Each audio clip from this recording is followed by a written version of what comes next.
Hello, good people, and bad people, and slightly mediocre people, and any people.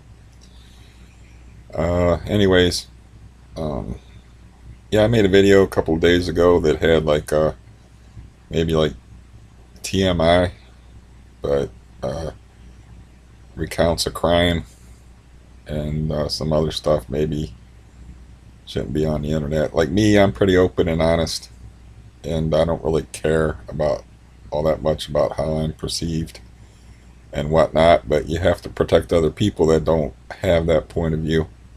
So, you know, I only had like 40 views, and I'm not a rock star. I know that much. Uh, anyways, I'm gonna take that down because I mean it's amusing in spots, but yeah, I can't. It's a shame, really. I mean, I always figure like stuff happens to you, and stuff happens around you, and you do things, and it should have some kind of lasting value of some kind and entertainment value for somebody. Uh, that's a value. I mean, what do we value more than entertainment? Why do you think we uh, pay our professional athletes so much money as compared to other more prosaic, useful professions? You know, why don't we pay? Why is a teacher paid a couple of nickels and another person's paid $20 million for jamming a ball in a hole or hitting something with a baseball bat? I think a baseball would probably be what they're hitting with the baseball bat. I don't think leg breakers get paid all that much. But anyways, clearly I haven't eaten yet today, and my head is not too coherent uh, yet. But yeah, I got to take that video down. One of the things I explained in the video though is that the whole shirtlessness thing, and I figured I might as well save that part of the video because it's kind of like explains why I shirtless in my videos because I may seem like a demented hillbilly at times, but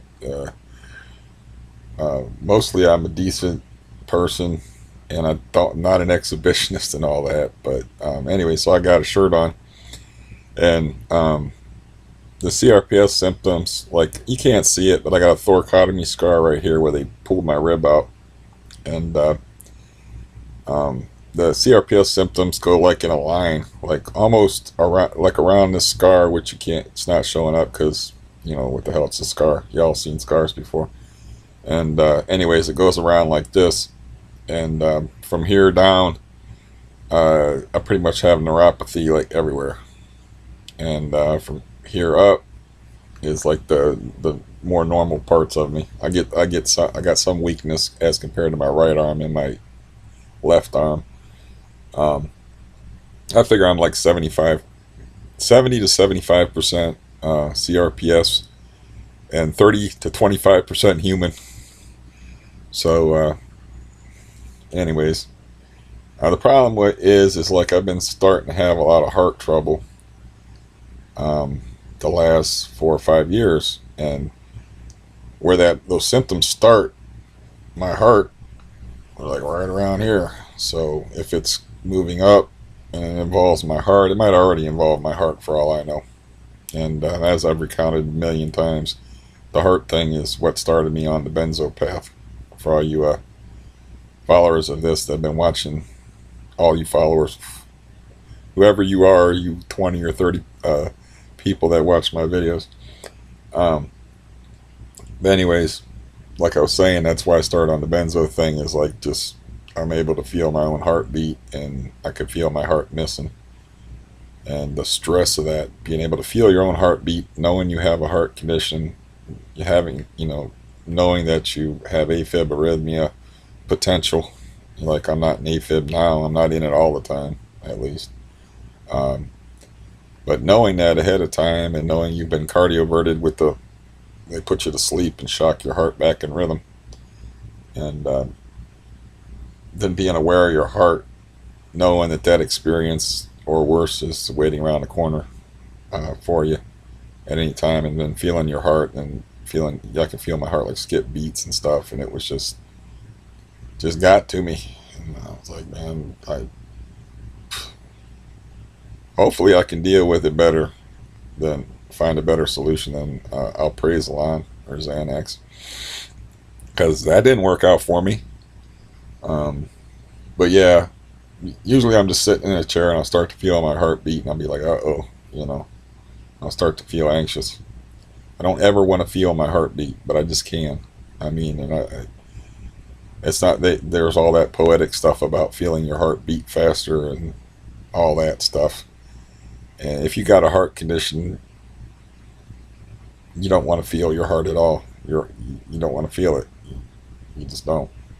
Um, anyways, that's the main reason I was getting on here, just to tell you. Apologize for.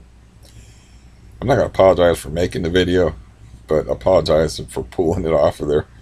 Which, you know, I don't know why I feel like it's just wrong that I should pull it off of there when only like 40 some people uh, even clicked on it in the first place. Because a view don't mean a watch. We know that. Um, but yeah, I don't know. It's like I can't go around putting other people's. Some of the stories are great stories, but I can't go putting other people's business on Front Street. You know, I don't give a damn about myself. If I have a story that involves me and me alone, I don't give a damn what it's like. There's a story on here on another account about me suffering through a bout of priapism as a very young man. And, you know, I have another account that's like one pork frog one, if you want to look it up to test my word. But, you know, it's a pretty embarrassing story. I don't care. It has entertainment value for people. I don't care. Like I said, man, we pay. That's what we value, is something to distract us from our miserable lives. Is movies, big money, TV, big money, sports, big money, any form of distraction / entertainment that has value. So, you know, why should I be stingy if I got a great story and it involves only my own humiliation and stupidity, like stepping in holes and being trapped in holes, or having unwanted erections in fairly public places that don't go away for hours. Um, thanks to CRPS, I guess. I don't know what that was about. That's the only time that ever happened to me. But yeah, since I'm kind of like already in that frame of mind, here's a story that's really messed up. But I was going to get nerve blocks when I was like 22 years old, I think, for the CRPS, because I had CRPS since I was 18. So, see if I can tell this well and remember it. So, anyways, part of what they do is they do a thermographic scan on you, you know, before the nerve block and after the nerve block. To do that, you got to be naked. There's no way around it. You got to be naked. So, you know, they dim the lights and stuff, and they actually have like a marker, like a line that you got to stand on. And then there was an attractive red-haired technical person. I don't know even if she was, what her title was. I just know she had red hair. That's the part I remember, and she was attractive. So anyways, I'm standing there naked, and you know, I can see on the computer that, you know, there's my naked body in thermographic form, and I can see all the regions of my body like mapped out, which the brighter regions are higher temperature, and the darker regions were lower temperatures.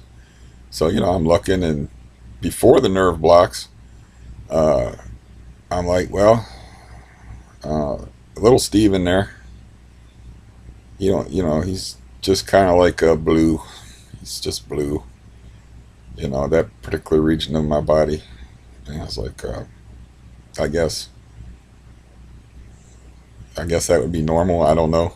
With me, there's no such thing as normal physically and otherwise. So yeah, I looked at my unit on the computer, and I was like, that's kind of blue. It kind of like showing up blue in this like thermographic scan.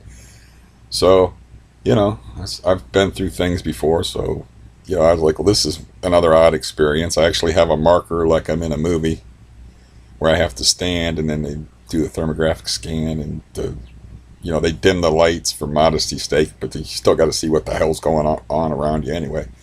So, anyways, so I go and get my nerve blocks, and they shoot me up with lidocaine and novocaine along my spinal column in ganglia leading to the lower regions of my body, right? So fast forward ahead, after probably the best high I've ever had in my life, I was like, well, this must be what the initial uh, heroin blast feels like before it all goes to hell. This must be the dragon that the poor people are always chasing, because I'm floating on a cloud. I've never felt better in my life. So, they wait until I'm a little bit, and then I'm still all crazy out of my mind high. And they stand me back up in that situation again in the dimly lit room with the red haired woman. And Steven went from blue, little Steven, he went from blue to yellow and red.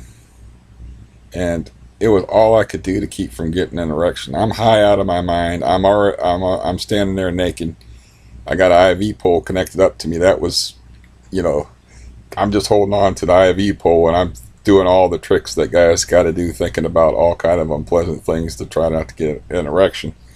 And she's over like not too far away, but I would say maybe 10 feet away at her computer, and I'm looking at the computer thing.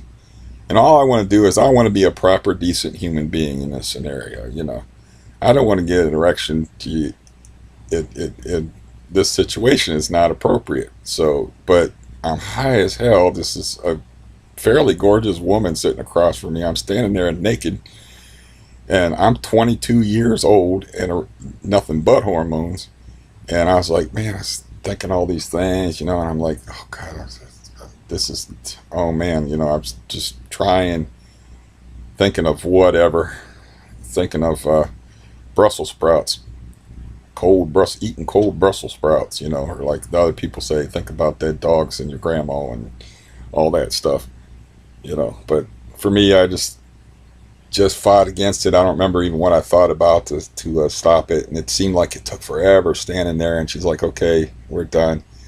You can put your robe on." And I managed not to get an erection. But in retrospect, what I should have done, but I was too young and foolish to realize this, is I should have popped wood and stood sideways and looked at it on that thermographic scan, and that would have been funny as hell and a great story that I could have for the rest of my life, and just see her reaction.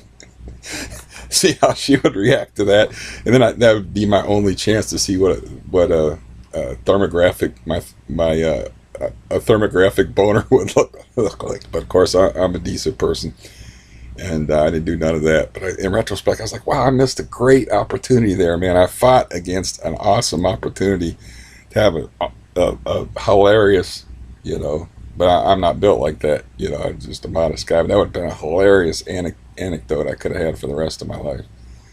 So, but yeah, I'm like in that situation, and I'm fighting against having an erection, and I can see that I'm already so alienated just because of the many, many things I've been through, that I'm already thinking, to the point where when I get in situations like that where I kind of go outside of it, I'm like, you got to do this. This is ridiculous. It's one of the most ridiculous.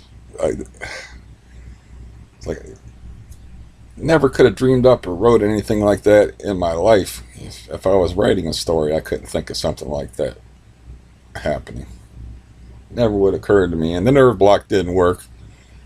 And like I said, I should have popped wood and turned sideways and seen what it looked like thermographic wise. That would have been funny. That would have been hilarious. But I don't even know how what's she gonna do. She's 10 feet away, and I'd just be like apologizing, trying not to laugh while I'm apologizing to her, and I'm like, I hope this doesn't foul the I hope this doesn't foul the test, so we have to do it over again or whatever. But yeah, I think the nerve blocks are working on one area anyway. Um, but yeah, that was I don't remember what year that was. That was in the early 90s. Um, Yeah, a story like that, I mean, it has too much entertainment value, and I'm sure I told it horribly because I try like hell to be a good storyteller. But let's face it, I'm mediocre at best. The only thing I got going for me is my own stories amuse me so much that I can't help but laugh at them. And you can tell that it brings me joy to uh, tell those stories. So that's the only thing I got going for me is basic enthusiasm. Uh, but yeah, um, I can tell a story like that because it just doesn't involve anybody that I know personally.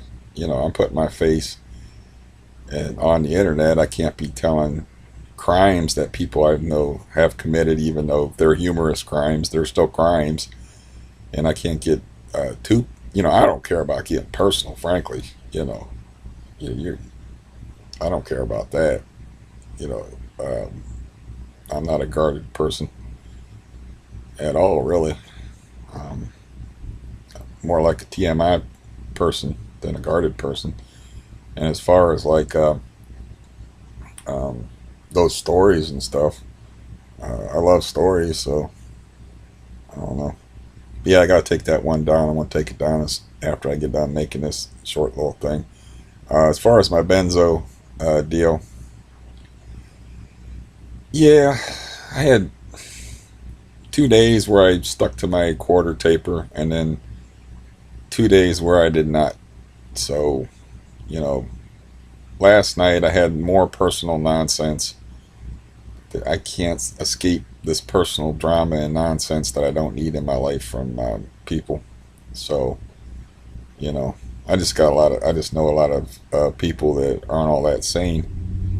And I know that might seem like the pot and kettle situation with me talking the way I talk, but I'm a fairly sane person, I think, as far as being rational, logical, and sensible and stuff like that. I just enjoy madness and crazy stories and stuff. And I have to live in this crazy wreck of a body, which is going to make me odd anyway. But anyways, to the benzo update thing is like I'm not happy with where that's at. I'm not happy with a lot of things here lately. Um, my knee's real bad. I maybe can get it shot up with steroids next week. I mean, I don't know what the hell to do with it. The steroids that got shot up into it, uh, I don't know, maybe 6, 7 months ago. They only work for a couple of months tops. Maybe only as much as a month. I remember they worked. It took a couple days to work, but they worked, and my knee went back to normal, and I had more flexibility and can move it and stuff. But I don't know what the issue is with it. I know it's not arthritis. I know it's not rheumatoid arthritis. I just know it hurts like holy hell, and I got a million things hurting me already. And more importantly, it doesn't work too well for walking. And you know, I'm going through withdrawal here, people. I don't need extra things, and I got this knee thing where I'm having trouble walking. So yeah, I mean, the, I think the withdrawal thing would be easy if I didn't have people CRPS and now a bad knee and you know all this other stuff on top of it. I'm just you know I want to go back to taking a quarter milligram Xanax after 8 o'clock p.m. That's what I would like to do, but I can't seem to get through the days. And my mood has been blackly horrible, just awful, awful mood, awful attitude about everything. Um, I just see like it's hard when you can't see anything but like trouble ahead of you, and then the withdrawal, of course, just plays on your anxiety more. And you know, I'm not in my right mind until I get off of those pills and I stabilize. So I mean, I'm still sane and rational and stuff, but I mean, I'm not in my right mind as far as my inner serenity and equanimity and whatever fancy words you want to use. As far as having that inner peace and that I maybe had 10 years ago. Well, it's been a long time since I had inner peace, but I used to have it. Um, that's a whole nother long story that I would tell you, but like I said, it involves too many other people. I wish I could. I mean, uh, but other people that are involved in the story, they're not as open as me, and they got more shame than me. It's kind of hard to afford shame when you can't, wear a shirt comfortably. And when you're me, shame is another luxury item, like getting angry and crying and all that other stuff. I sound very weepy right now, don't I? Yeah. Yeah. I'm just, like I said, I just got to having trouble walking, and I live alone, and that's not good. And it hurts besides. It hurts to stand up, it hurts to walk, and it hurts just sitting there. So, anyways, no long video. I just wanted to, like I said, I mainly wanted to get on here to give a quick Benzo update and apologize for pulling down the super long and somewhat entertaining in spots video. Um, but I don't know if it's something I even have to apologize for, but I just feel bad about putting it up. It was called Nipples, Nickels, and Beat Tennis. And one of the things I relate in it that I can tell it involves only me is the reason why when I was laying there shirtless and I made sure that, you only saw my face mostly, is apparently nipples are a big deal to people. I thought male nudity was from the chest up was acceptable, but apparently not. So I made a couple of videos where, yeah, I didn't have a shirt on, and some people said some things, and I got some personal messages that were pretty personal, and I'm like, well, that's just more my naivete coming through, because I just thought that wouldn't be a thing. I have videos on here where, on one account, I can't access the account with the priapism story on it anyway. I can't access that account, and I don't know how, and I'm not going to bother. I'm sure there's some simple tech way to do it, but, I come from the age where we used to, I remember Pong, so I'm old, so I don't, it's not that I'm afraid of trying technical things. It's like I have so much energy and so much patience, and I can't spend it on things like that. And so it's one pork frog one. If you want to see the girls,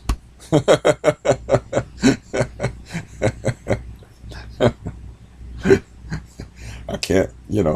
To me, it's no big deal. I mean, I guess it all depends on how you grow up or what age you grow in. But man, we spent our whole lives shirtless. Even before when we were kids, it's just a different time, I guess, in the '70s. And of course you're getting access to a whole larger section of people. I'm not running around the suburbs shirtless. I'm running around the internet, which means anybody can see that. To me, it was no big deal. It's just a silly thing for people to focus on. I'm actually trying to talk about something serious like an incurable disease, and a dude in the comments says, "I'm sorry, it's not the point of the video," and then he says a comment about my anatomy, and I do not like to be objectified and degraded like that.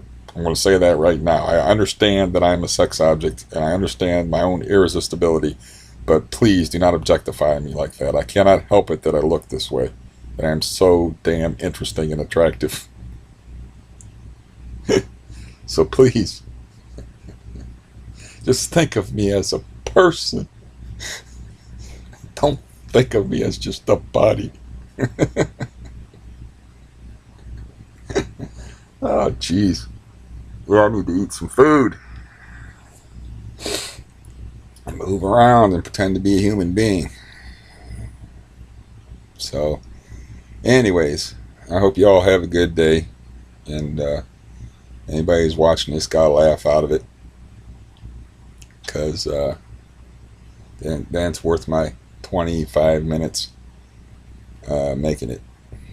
And like I said, anybody that's suffering through the withdrawal thing, you have my sympathy and understanding always, because hey, we're the ones going through it. We're the only ones that are going to be able to understand this stuff. Outsiders, you can only hope that they're sympathetic and that they're nice people that are careful with your emotions. Now, I haven't had those experiences too much while I've been going through this, but I believe in the possibility that there's people out there.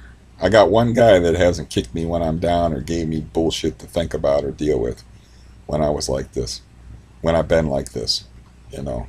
I had one guy that was like, just didn't go around like it's business as usual and act like this is no big deal, you know, that I'm going through this, and just, you know, you can treat me any old kind of way like you did before. And this guy kind of understands. He doesn't understand what it is to go through withdrawal because he's never been through it before, but he understands that he's got to be a little more careful with me, and that I'm like emotionally fragile in this state. And I don't even know what the hell I'm talking about at this point, people, so I need to get off here and wave goodbye and wish you all well. And I will talk at you soon, because, you know, you're the only people that understand this. And if I can give you a few minutes where you're not thinking about your own situation too much, you're thinking about some dude standing there and getting thermography, or if I can take up a couple minutes of your time to help you get through this, help me get through it, helps me and it helps you, so why the hell not? And anyways, I'm doing that thing with a long goodbye, so goodbye. We'll see y'all later.